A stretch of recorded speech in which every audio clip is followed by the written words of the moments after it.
Dear students, a very warm welcome to this edition of EPG Pathshala. We will be discussing here today the course on social policy. Our module that we will be discussing today is Social Policy, Key Concepts. My name is Sohini Sengupta.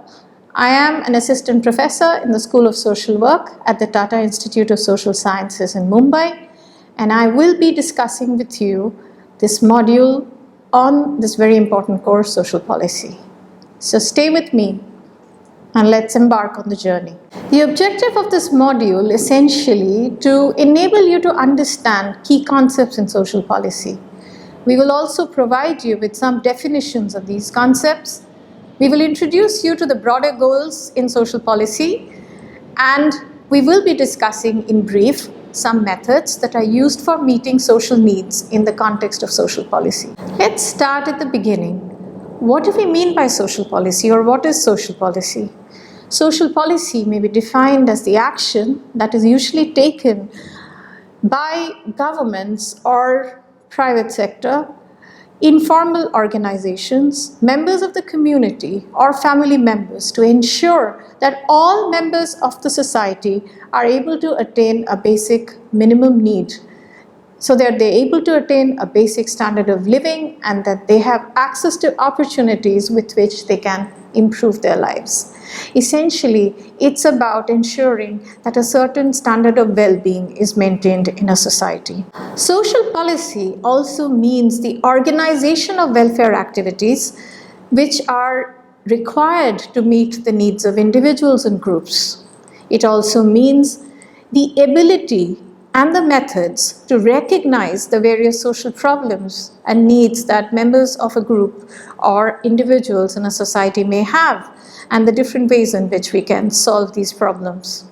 In modern societies, social policy in general has come to mean the various actions and programs and strategies that the government undertakes, basically provisions of public goods and services provided by the state for the well-being of all. While these definitions sounds really simple, social policy in general can evoke quite a lot of public sentiment for and against certain types of provisions. Are these really doing good for the society? Should we have different types of policies? Shall we try new policies? Should we learn from other countries? And all of these things are associated with the amount of money that governments or individuals or even families have to spend on meeting people's needs. Let's look at what social policy is supposed to do before we get into the nitty-gritties of whether social policy works or whether it actually leads to improvement of people's social conditions or creates well-being for people. Social policy is essentially underpinned by progressive redistributive concerns. Why redistributive? Because it's based on the understanding that resources and means in a society are never equal. They're never equal for everybody. Some people have more and some people have less. In a natural condition of existence, it's probably okay for some people to have more and some people to have less, and there could arise various justifications for such an unequal distribution of resources or rights or liabilities or opportunities, whatever you may have. However, social policy begins with the understanding is that somewhere we should be looking for a society where people should be more or less equal in terms of the kind of living standards that they have. Therefore, social policy aims to increase the overall well-being of all people. This is to ensure that those who are disadvantaged in a society are not left behind or not lack in opportunities or in living standards as compared to the people, those who have better opportunities. It also problematizes and increases the visibility of deprivations, because unless we learn how to recognize deprivation, we would never take action to do anything about them. It provides remedial actions for identified social problems. Since it is very difficult to identify all possible problems that all individuals may have in a society and which is ultimately leading to their not having a great standard of living, social policy often selects and targets specific types of social problems so that it can create and design measures to deal with these problems. One of the broader goals of social policy, actually, which is beyond immediate social problems or needs that individuals or groups may have in a society, is to contribute to social stability by reducing deprivation. Too many deprived people, a society that is full of inequalities and wants, is not a great idea if you want to have a cohesive and a stable society which endures over a long period of time. The last goal of social policy, which is again related to the goal that we discussed before, is to reduce societal conflicts that may emerge from unprecedented extent of inequalities and which may lead some groups to feel grave injustice. So social policy has both immediate and broader goals. Let me come to the first point that we are going to discuss in this particular module. That is the brief background of social policy. Where did social policy emerge from? Where was it born? We are not going to try a search of origins, which is a very difficult exercise. Let's look at the 19th century. Social policy is usually attributed with the emergence of modern states, with growth in capitalism and industrialization all over the world. During industrialization, large number of people moved from their agricultural livelihood to cities and urban centers all over the world, but predominantly in the 19th century in the countries of Western Europe and in some parts of North America. As people moved from the rural backgrounds to the urban areas, they encountered newer types of risks and insecurities in their livelihoods. This is not to say that agricultural lives and rural lives were practically without insecurities. They did have insecurities, but cities and urban environments and industrial jobs created newer forms of risks that people were encountering for the first time. Simultaneously with these new types of risks, what also were emerging were markets in goods and commodities and services. Many types of commodities were available in these emerging markets in the new capitalized, highly capitalistic, modern and industrialized world where you could buy various goods and services. But many people who worked in these urban factories did not probably have incomes or stability of incomes to afford some of these services. Markets, however, were also prone to failure, which means that all the people who came from rural areas to urban areas with the promise of jobs and employment and steady salaries and improvement that the world around them promised did not actually become attainable for many of them. And in such situations, modern state took upon themselves the responsibility to come and help people to tide over the different contingencies that may face in life. So in one moment you have a job and the next moment you don't have a job. You may fall sick, you may have accidents at your workplace. Yeah, your children may want to go to school, you want to educate them. There are good schools, but you don't have the money to pay for a fee. And the government felt that if the markets could not provide people who worked in industries with sufficient security of livelihood and income, then it is the responsibility of the government to help them to tide over temporary crisis and insecurities. Social policy was born to address new types of insecurities in the modern world. This image essentially is from one of the landmark policy reports that was written by William Beveridge in 1942. Was a British economist. William Beveridge was a British economist who was attributed with the emergence of the welfare state institutions and policies in Britain following World War II.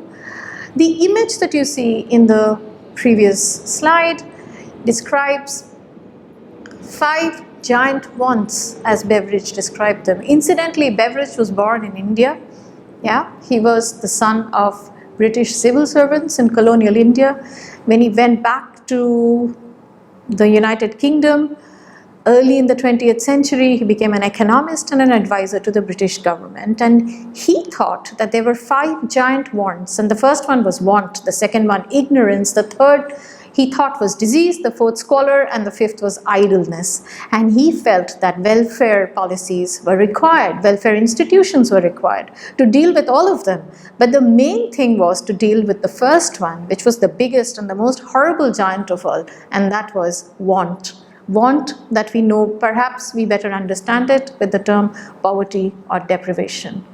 Today, as we stand on the second decade of 21st century, want has not escaped us, it's still pretty much with us. And some of the lessons from the early social policy makers remains relevant to some parts of the world, like India even today. Let's move on then from the brief background, the emergence of social policy in the early 20th and the late 19th century happenings in the world, to more general things like models. Models are not necessarily reflections of what you will find out there. You may not find them in different government social policies or specific social programs, but they help us to both design the content of social policy and also to analyze the kind of social policies that different governments may be pursuing. We will look at some specific models of social policy now. Let's start with what is called the residual welfare model. As the name suggests, residual means that the government takes care of only some needs that individuals may experience. Yeah? And these needs are usually those that the government determines that the family, the community, the market, or any other entity is unable to fulfill. And it's only then that these other systems of social provisioning fail that the government steps in and provides welfare. And that is usually called a residual model of welfare. The institutional redistributive model, however, takes a far more expansive role for the state. It argues that the government has a responsibility to provide universal services to citizens, no matter whether they were also being provided by family, community, etc. It just has to assume that a certain basic level of services need to be provided to all in order that they never fall into certain types of contingency in lives and can continuously better themselves and the standard of living of their own and family members. Social expenditure. Now, social expenditure is really important because once you have designed a model, once you've designed policies based on some model, whether it's residual or whether it's redistributive, where does the money come from? Governments can have very noble ideas. Citizens may want their governments to do many things for them, but without the financial resources, it's impossible to do any kind of social policy. The concept of social expenditure is sometimes used to understand how much social policy any government or a state has. Social expenditure is the product of social policy made by governments based on the understanding that certain welfare needs must be met. Usually it is calculated as a proportion of a country's gross national product or its income. In India, social sector expenditure, for example, is defined as the total of all expenditure on two categories, social services and rural development, as per the central budget and the state budgets. There have been some changes in this as per the 14th Finance Commission. We will talk about it in the module on financial policy later on during the course. For now, social services includes areas like education, health, family welfare, water supply and sanitation. Rural development is the category which consists of anti-poverty programs. Usually to find out how much social policy or how much social work we are doing in our country, all we need to do sometimes is to see how much social expenditure we have. What is the objective of social expenditure? Objective of social expenditure can also be categorized into two parts depending on what kind of country we are. Most countries are classified globally in terms of whether they're high-income countries, middle-income countries, or low-income countries. As you may be aware, India has recently been classified as a middle-income country. In high-income country, the goal of social expenditure has been to support people in adverse circumstances. If you're sick, if you're ill, if you've had accidents, if you've lost your job, you want your children to go to school, etc. It's a form of social investment. It's considered to be a social investment that the government does for nurturing future citizens, because you want your citizens to be healthy, to be well nourished, to be strong, to be capable of pursuing their full potential. In middle income countries like India, as the name suggests, usually, and remember we are talking about expenditure here, we don't have that much money to spend on social policy, not always. And sometimes we may be doing very careful balancing between what is the most prioritized sector. Hence, social expenditure is usually targeted towards providing basic minimum needs, poverty eradication, and ending discrimination through affirmative action, in the sense that you target your expenditure to your priority areas, but not necessarily provide universal public services to all citizens. Let us look at some of the principles based on which social policies are designed. These principles are higher order philosophical thoughts which are needed to sort of persuade us why we need social policy, because as you've seen, social policy has a historical origin. People might argue that, it works for the West. It doesn't necessarily work for us or for our country. People might argue we don't have so much money. Why waste it on doing social policy? Why not spend more on economic growth? So there are certain principles which can argue for us why we need social policy. One of the first principles is the principle of redistribution. Deliberate intervention by the state to achieve welfare objectives such as creating greater equality along income or access to key services such as education, healthcare. It is driven by ethical and moral considerations of what is a fair and just society. If you do not have a moral and ethical notion about fairness and justice, it's unlikely that you will be persuaded by a goal of redistribution. The second principle is equality.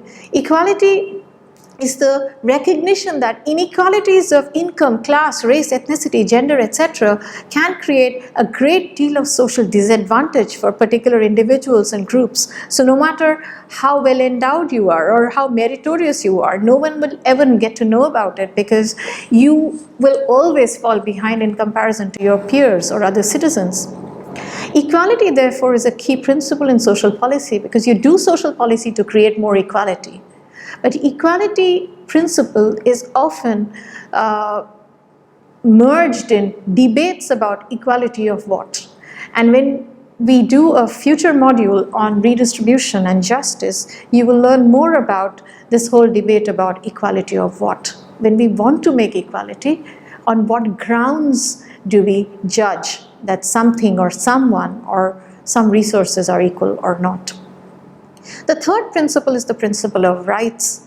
Are individuals' claims for social benefits and services and the fact that they want their governments to pay for some of their basic needs, is it legitimate? Is it legitimate? Why is it legitimate? It cannot just be because you need it. It cannot just be because you prefer to. But these become legitimate if they're backed by the force of law and are regarded as social rights. Rights, therefore, along with redistribution and equality, is a key principle underpinning social policy. One of the concepts that does not have the moral force of either equality, redistribution, justice, fairness, or rights is social needs. One of the key concepts, and remember we are talking about social needs and not just simply needs or basic needs.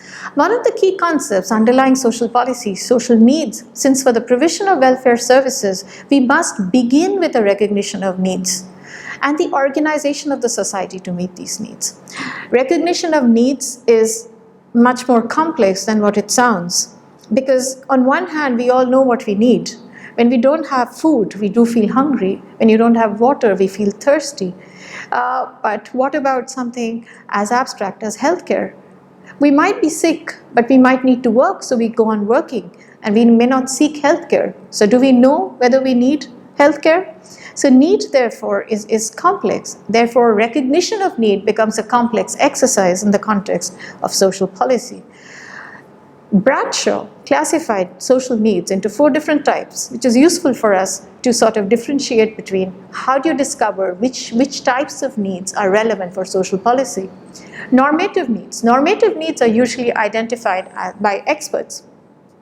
Why? What kind of needs are normative needs? Normative needs are when you decide that a certain society or individuals in a certain society may require certain kinds of resources or certain kinds of abilities. They need to be healthy.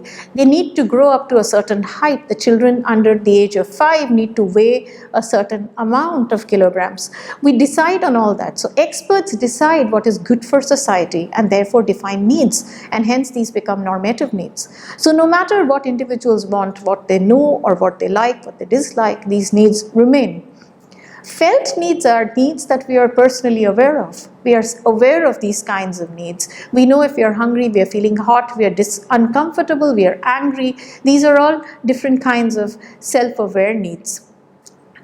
Self-awareness of needs is an important criteria in social policy making, but we will discuss why it can also be problematic.